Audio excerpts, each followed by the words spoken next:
Hi guys, so my child can't sit still for a second. That's what I heard from parents on the program for autistic children we done with the council. It was a 6 weeks program, and I've been teaching karate for them, and most of it students' parents was saying that, oh, this child won't do this child won't do this, but they all said that there will be no way that I can make them focus for longer than a second, and to a degree it was. So we tried to do meditation in the beginning and the end. And on the first session, a children on the start actually didn't want to sit down and they didn't want to focus at all. So I had to figure out the way how to get them engaged. When they get engaged and have a taste of meditation, they are kind of get drawn into it, and if you make it fun, it's more interesting for them. So I managed to do that.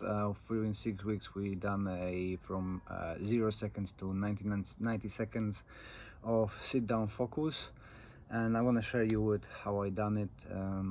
I think it might be helpful. It's not that it's gonna work for everybody, but it might give you some ideas how to approach it and make it more fun. So first of the ideas, obviously sitting down, close your eyes, focus, imagine forest, imagine sea, whatever floats for a child. This is kind of working more for adults and people who can sit down, actually focus on certain things, do the breathing, counting. Two ways of doing it. The first one, which is super frustrating for me, trying not to think about anything. I can't stand it. My wives love it. I cannot think. I managed to do it for a split second and I get frustrated. The other way is to allow your thoughts go through and just don't pay attention to them. Don't give them much time. Just let them flow in and out, and don't spend time on overthinking it. Just let them flow. This works great for me, especially with the tensho kata and breathing. I can relax, I can drift away. But most of the children won't do that, unfortunately, for more than a second. So one of the things I picked up, it was from Matt Jardine, is to focus on something. And he loves to do with a jar of mud.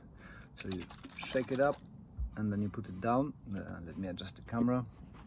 You put it down, and then the child watches the sediment going and settling down. It's kind of mesmerizing. You can try it for yourself. I find it very interesting to see how the bits behave and drift around and stuff. This I finding works fine for my son.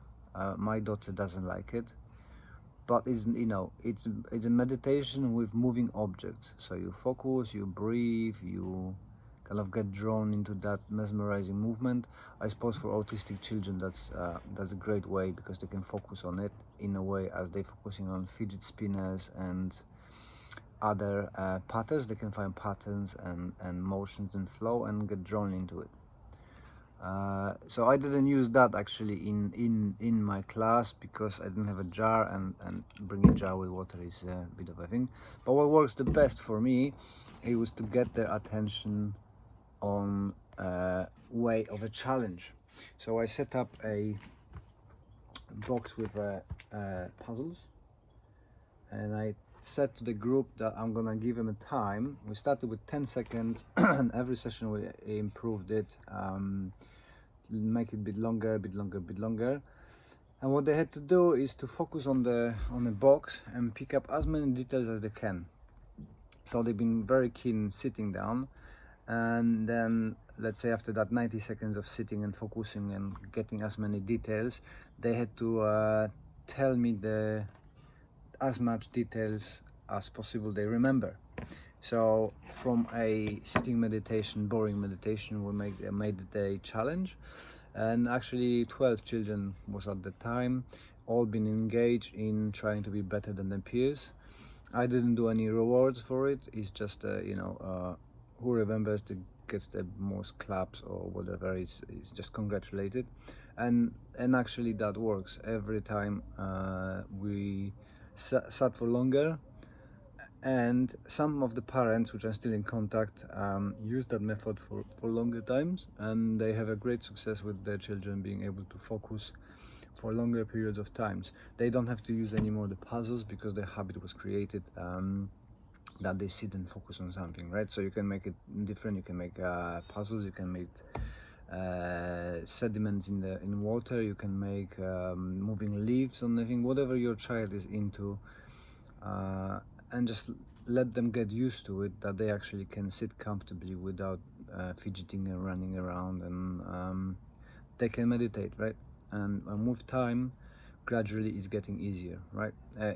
Easier is is difficult enough for an adult to sit for 10-15 minutes and meditate, at least for me. So don't expect your child gonna be, or your students gonna be straight away sitting for half an hour of meditation. If you're gonna do a minute for them, that's kind of a success. And you know, a minute for a 5-year-old or 7-year-old or 10-year-old sitting down and not doing nothing, it's pretty impressive, right? My son can't sit for longer than 5 seconds because his body wants to do stuff, right? So I hope this was something interesting. I hope you're gonna give it a try in your class and let me know how it goes. See you in the next one.